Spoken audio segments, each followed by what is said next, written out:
Hello, welcome back. મારું નામ છે ચિંતન અખાણી. જાગૃત પ્રવાસમાં તમારું સ્વાગત છે. હવે આજનો આ જે ટોપિક છે ખૂબ જ ઇન્ટરેસ્ટિંગ ટોપિક છે. હોસ્ટેલ લાઈફ વિશેની આપણે વાત કરવા જઈ રહ્યા છીએ અને એ હોસ્ટેલ લાઈફમાં તમે શું શીખશો અને તમારી લાઈફમાં તમને કેવી રીતે કામ આવશે એ જે છે ખૂબ જ ઇમ્પોર્ટન્ટ છે અને એના વિશે આપણે આજે વાત કરશું. ઠીક છે. આ જે હોસ્ટેલ લાઈફ જે છે ને એ તમારા લાઈફમાં સૌથી મેમોરેબલ એટલે કે સૌથી વધારે યાદગીરી જે હશે ને એ તમારી હોસ્ટેલ લાઈફની હશે. બરોબર. હું પોતે પણ હોસ્ટેલમાં રહેલો છું. હું લગભગ 7 થી 8 વર્ષ હોસ્ટેલમાં રહેલો છું અને એ 7 થી 8 વર્ષમાં અમે જે એન્જોય કર્યું છે, જે સુખ જોયું છે, જે દુઃખ જોયું છે, ફ્રેન્ડ જોડે મસ્તી કરી છે, ઝઘડા કર્યા છે, ઘણી બધી વસ્તુઓ છે, ઘણી બધી યાદગીરીઓ હોય છે. બરોબર. આ બધી યાદગીરી સાથે સાથે ઘણી બધી વસ્તુ શીખ્યા પણ છીએ અમે લોકો કે લાઈફમાં આગળ આપણે શું કરશું અને શું કરવું જોઈએ અને શું ના કરવું જોઈએ. તો એ જે મારો એક્સપિરિયન્સ જે છે ને એ મારા એક્સપિરિયન્સના આધારે હું તમને શેર કરવા માંગીશ કે તમે જ્યારે હોસ્ટેલ લાઈફમાં જશો તો તમને કેટલું બધું મજા આવશે અને તમને કઈ કઈ વસ્તુ શીખવા મળશે. બરોબર. તો સૌથી પહેલા તો જે લોકો હોસ્ટેલમાં રહેતા નથી, અત્યાર સુધી 12મા ધોરણ સુધી જે લોકો હોસ્ટેલમાં રહ્યા નથી, હવે એ લોકો હોસ્ટેલમાં જવાના છે.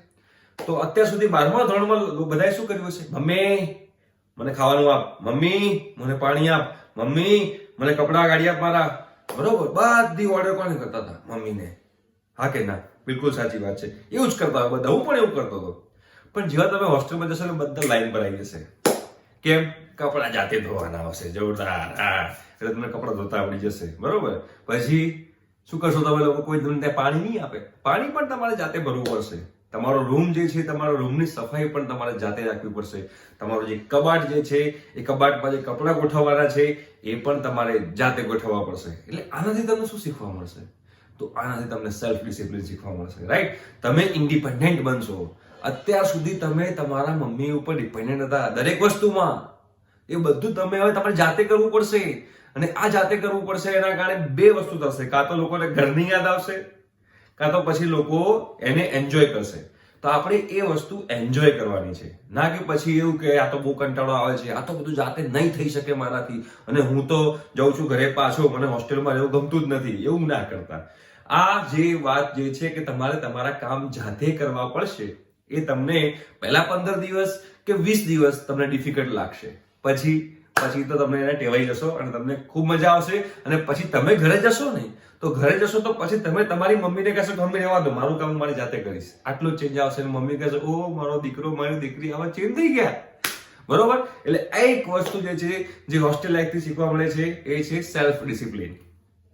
બરોબર. ચલો આપણે આ સેલ્ફ ડિસિપ્લિન તો વાત કરી લીધી. બીજી અગત્યની વાત છે, તમે અત્યાર સુધી કોકને તો પોતાનો પર્સનલ રૂમ હશે અને પર્સનલ રૂમની અંદર એટેચ બાથરૂમ હશે, વોશરૂમ હશે. રાઈટ? કાં તો પછી ઘરમાં વોશરૂમ હોવાના છે, ઘરમાં કાં તો 4 લોકો કે 5 લોકો જોવાના. પણ હવે તમે જે હોસ્ટેલમાં જવાના છો અને હોસ્ટેલમાં રહેવાના છો ત્યારે શું થશે? તો ત્યારે તો તમે જોશો તો હોસ્ટેલમાં 7-8 રૂમની વચ્ચે એક કોમન વોશરૂમ હશે, બાથરૂમ હશે ને જે પણ તમારી જે રોજની સવારની પ્રક્રિયાઓ પતાવવાની હોય એના માટે કોમન હશે. ના કે તમારા માટે સ્પેશિયલ કે ના ભાઈ આ તારા માટે છે, એવું નહીં. કોમન હશે. તો એમાં શું કરવું પડશે? તો એમાં તમારે ફટાફટ ભાગવું પડશે. કેમ કે તમારે કોલેજનો ટાઈમ થતો હશે, મોડું થતું હોય તો તમારે ફટાફટ ત્યાં ભાગવું પડે, લાઈનમાં ઉભા રહેવું પડે. અને ઘણી બધી વાત છે કે પછી અમુક વાર ગરમ પાણી આવતું હોય, ગરમ પાણી ના પણ આવતું હોય. હોસ્ટેલ છે ભાઈ, હોસ્ટેલમાં તો બધું શક્ય છે. અમે લોકો ભર શિયાળામાં ઠંડા પાણી નહેલા છીએ કે ગરમ પાણી નતું આવતું. ઘણી વખત તો નયા વગેરે ગયેલા છીએ. તમે લોકો પણ એવું કરશો. રાઈટ? તો આ જે બધું વસ્તુ તમે કરશો ને એના કારણે, અને હા, તમારી જે રૂમ જે છે એ તમારા રૂમમાં તમને ફૂલી ફર્નિશ નહીં હોય. અમુક હોસ્ટેલમાં તો પથ્થરના પલંગ ને પથ્થરના ટેબલ હોય છે. રાઈટ? તો આ જે બધી વાત જે છે ને એના કારણે તમે કયો પોઈન્ટ શીખશો તમારી લાઈફમાં? એડજસ્ટમેન્ટનો. કે જે પણ છે એનાથી ચલાવવું પડશે. તમે ઘરે જોશો તો ઘરે મમ્મી કહેશે મમ્મી આ તો મને ખાવાનું નથી ભાવતું, હું નહીં ખાઉં, આ તો મને આ જ ભાવે છે, હું આ જ ખાઈશ. પણ એવું હોસ્ટેલમાં નહીં ચાલે. તમે હોસ્ટેલ જે મેસ આવશે એટલે હોસ્ટેલ જ્યાં જમવાનું હશે એમાં જે બનાવ્યું હશે એ જ તમારે ખાવું પડશે. પાણીવાળી દાળ હશે. અમે તો એવું પણ જોયું છે કે દાળમાંથી ક્યારેક જીવડા નીકળતા હોય. કેમ કે આટલા બધા સ્ટુડન્ટ્સનું ખાવાનું બનતું હોય તો એની અંદર પોસિબલ છે ક્યારેક ભૂલથી એકાદું જીવડું અંદર આવી જાય તો એ તો આપણા દાળમાંથી નીકળે ખરા. તો એવા ટાઈમે તમે લોકો એમ તો કે આ મજા નહીં આવે. એવું ના કરતા. બહુ મજા આવશે લાઈફમાં. પણ હા, તમને કીધું એમ કે તમે હોસ્ટેલ લાઈફમાં સેલ્ફ ડિસિપ્લિન પણ શીખશો અને હોસ્ટેલ લાઈફમાં તમે એડજસ્ટમેન્ટ કરતા પણ શીખશો. એડજસ્ટમેન્ટ એટલે કે જે પણ હશે એમાં આપણે એડજસ્ટ થઈ જવાનું. પોતાનું મને તો આવું જ જોઈએ, મને તો આ જ જોઈએ, એવી જે મેન્ટાલિટી હશે ને એ તમારી ગાયબ થઈ જશે. રાઈટ? એટલે 2 પોઈન્ટ તમે શીખી જ ગયા હોસ્ટેલ લાઈફથી. કયા? સેલ્ફ ડિસિપ્લિન અને પછી આપણે બીજી વાત કરીએ તો હોસ્ટેલ લાઈફ છે તો તમને કોઈ રોકટોક કરવાનું તો હશે નહીં. રાતના 12, 1, 2 વાગ્યા સુધી તમે ટીવી જોતા હશો, લેપટોપ કરતા હશો, મોબાઈલ કરતા હશો. ટાઈમ મેનેજમેન્ટ તમારી ઉપર ડિપેન્ડ છે. તમને કોઈ રોકટોક કરવાવાળું નહીં હોય. બરોબર? સવારે તમારે 8 વાગે કોલેજ હશે તો 8 વાગે તમારી કોલેજ છે તો તમારે રાતે કેટલા વાગે સૂવું જોઈએ, જેના કારણે તમે સવારે ટાઈમસર ઉઠી જાઓ અને તમે તમારી કોલેજમાં ટાઈમસર પહોંચી જાઓ. રાઈટ? પછી તમારે કેટલા ટાઈમથી કેટલા ટાઈમ સુધી તમારે ભણવું જોઈએ, કેટલા ટાઈમથી કેટલા ટાઈમ તમારે તમારા એન્જોયમેન્ટ માટે આપવો જોઈએ. કેમ કે તમે હવે કોલેજ લાઈફમાં જવા જાઓ છો તો કોલેજમાં ખાલી સ્ટડી થોડી હોય, એમાં થોડું એન્જોયમેન્ટ પણ હોય. તો એ બધું તમારી જાતે મેનેજ કરવું પડશે. ત્યાં આગળ તમને તમારા પેરેન્ટ્સ કહેવા નહીં આવે કે બેટા ભણવા બેસ, એવું કહેવા નહીં આવે. બરોબર? તો એના કારણે તમે તમારું ટાઈમ મેનેજમેન્ટ તમે જાતે કરશો કે ના આટલા ટાઈમથી આટલા ટાઈમમાં મારે આ જ કરવાનું છે, આટલા ટાઈમથી આટલા ટાઈમમાં મારે આ જ કરવાનું છે. બરોબર? હવે એક્ઝામ નજીક આવી રહી છે તો એક્ઝામ નજીક આવી રહી છે તો કેટલા દિવસ પહેલાથી હું વ્યવસ્થિત સ્ટડી ચાલુ કરી દઉં તેના કારણે મારો સ્કોર સારો આવે, એ પણ તમારે જાતે ડિસાઈડ કરવું પડશે. બરોબર?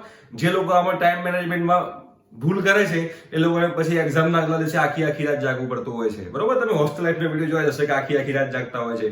સબમિશન આવશે, જો તમે રેગ્યુલર તમે સબમિશન માં હોમવર્ક કરતા હો તો જ્યારે લાસ્ટમાં સબમિશન આવશે ફાઇનલ, ત્યારે લોકો આખી રાત જગીને ફાઇલમાં લાખ કરશે કે સબમિશન છે, પરસ્યો પડી જશે. રાઈટ? તો એ જે ટાઈમ મેનેજમેન્ટ જે છે ને એ પણ તમારા હાથમાં છે. એટલે હોસ્ટેલ લાઈફમાંથી ઘણું બધું શીખવાનું છે. બરોબર? મેં સેલ્ફ ડિસિપ્લિન કહી દીધી, પછી ટાઈમ મેનેજમેન્ટ કહી દીધું, બરોબર, એડજસ્ટમેન્ટ કહી દીધું. આ 3 પોઈન્ટ જે છે જે તમે બહુ જ ઇઝીલી તમને એમાં શીખવા મળી જશે, જે તમને આગળ તમારી લાઈફમાં ખૂબ જ કામ આવશે. પછી એના પછીનો જે અગત્યનો પોઈન્ટ જે છે એ છે મની મેનેજમેન્ટ. હા, ખૂબ જ ઇમ્પોર્ટન્ટ છે મની મેનેજમેન્ટ. હું પોતે કહું તો જ્યારે પણ આપણે કોઈ પણ પેરેન્ટ્સ હોય, કોઈના પણ મમ્મી પપ્પા હોય, એ લોકોને જે એમની ઇન્કમ હોય એ ઇન્કમ પ્રમાણે એના સ્ટુડન્ટ એટલે કે એના ચાઇલ્ડનું એ હોસ્ટેલમાં જતો હોય તો એની પોકેટ મની ફિક્સ હોય કે ભાઈ તારા મહિનામાં અમે આટલા રૂપિયા તને આપી શકશું. બરોબર? તારા એમાં એન્જોયમેન્ટ કરવું તો એન્જોયમેન્ટ કરજે, તારે બુક ખરીદવી તો બુક ખરીદજે, તારે જેના માટે એ પૈસા વાપરવા હોય એના માટે વાપરજે. તો એ મની ફિક્સ હોય છે. તો એ મનીમાં ફોર એક્ઝામ્પલ આપણે કહીએ કે એક મંથમાં તમને 6,000 રૂપીસ તમારા મમ્મી પપ્પા પોકેટ મનીમાં આપે છે, તો તમારે 6,000 રૂપીસ કેવી રીતે વાપરવા, ક્યારે વાપરવા, એ દરેક વાત જે છે, તમે સેવિંગ કરવી છે કે નહીં, એ બધું તમારી પર હશે. એટલે એ 6,000 રૂપીસના ઓનર કોણ છો? તો એ 6,000 રૂપીસના માલિક તમે હશો. રાઈટ? તો તમારે કઈ જગ્યાએ વાપરવા, સેવિંગ કરવું કે નહીં, એ બધું તમારી પર ડિપેન્ડ હશે. તો આના કારણે તમને શું શીખવા મળશે? મની મેનેજમેન્ટ શીખવા મળશે. બરોબર? અને ભવિષ્યમાં જ્યારે તમે જોબ કરતા હશો તો એ જોબ કરતી વખતે તમે આ એક્સપિરિયન્સ લીધો હશે ને, તો એના કારણે જોબની અંદર તમારી જે સેલરી હશે એ સેલરીના હિસાબે તમારું ઘર કેવી રીતે ચાલવું જોઈએ, કયો ખર્ચો કરવો જોઈએ, કયો ખર્ચો ના કરવો જોઈએ, એ દરેક વાત તમને આ તમારે હોસ્ટેલ લાઈફમાંથી તમને શીખવા મળી ગઈ હશે. રાઈટ? તો એ પણ તમને એક બેનિફિટ રહેશે. કયો? મની મેનેજમેન્ટનો. બીજો અગત્યનો પોઈન્ટ જે છે જે તમને હોસ્ટેલ લાઈફમાંથી શીખવા મળશે કે હાઉ ટુ નો પીપલ. માણસોને કેવી રીતે ઓળખવા ને એ પણ તમને હોસ્ટેલ લાઈફમાંથી ખબર પડી જશે. કેમ કે તમે સ્ટાર્ટિંગમાં જ્યારે હોસ્ટેલ લાઈફમાં જશો ને એટલે શું થશે ખબર છે? તમે ફોર એક્ઝામ્પલ હું પાલનપુરનો હતો તો જ્યારે હું ભણવા ગયો અને હોસ્ટેલમાં ગયો ત્યારે સૌથી પહેલા તમે ભાઈ પાલનપુરના કોઈ છે, ભાઈ નોર્થ ગુજરાતના કોઈ છે, એ બધા ગ્રુપ બની જશે કે આ બધા નોર્થ ગુજરાતના, આ બધા સાઉથ ગુજરાતના, આ બધા બરોડા, આ બધા અમદાવાદના, એવા ગ્રુપ બની જશે સ્ટાર્ટિંગમાં 10-15 દિવસ. કેમ કે એમને શું, એમને ઘર જેવું લાગે. બરોબર? સ્ટાર્ટિંગની અંદર. પછી જેમ ટાઈમ જશે ને એમ તમારા લોકોના ફ્રેન્ડ ગ્રુપ મોટું થતું જશે, તમારું સર્કલ મોટું થતું જશે. ક્લિયર થાય છે? બરોબર? હવે એમાં તમારા એવા કેટલાક ફ્રેન્ડ્સ પણ આવશે કે જે તમારા સાચા ફ્રેન્ડ બનશે. બરોબર? કોલેજમાં અમુક એવા ફ્રેન્ડ પણ બનશે કે જે તમારા ફક્ત કામ માટે, તમારા યુઝ માટે જે લોકો તમારી જોડે ફ્રેન્ડશિપ કરી હશે. તો એના આધારે તમને એ પણ ખ્યાલ આવશે કે કયા લોકો તમારી જોડે સાચા રિલેશન બનાવે છે અને કયા લોકો ફક્ત સ્વાર્થના રિલેશન બનાવે છે. એ તમને હોસ્ટેલ લાઈફમાં જ ખબર પડવા લાગશે. અને એ હોસ્ટેલ લાઈફમાં તમને ખબર પડવા લાગશે તો એ એક્સપિરિયન્સ જે છે ને એ એક્સપિરિયન્સ ખૂબ જ ઇમ્પોર્ટન્ટ છે. કેમ કે લાઈફમાં તમે જ્યારે હોસ્ટેલમાંથી બહાર નીકળી અને ભણીને જ્યારે તમે જોબ કરવા જશો તો એ જોબ કરવા જશો ત્યારે એ જોબની અંદર કયા કલીગ એટલે કે જે તમારી જોડે કામ કરતા હોય એમાં કયા તમારી જોડે સારા સંબંધ બનાવે છે, એટલે કે સાચા રિલેશન છે કે કયા ફક્ત એમના સ્વાર્થ માટેના સંબંધો એ લોકોએ બનાવેલા છે, એ તમને ડિફરન્શિએટ કરતા આવડી જશે. રાઈટ?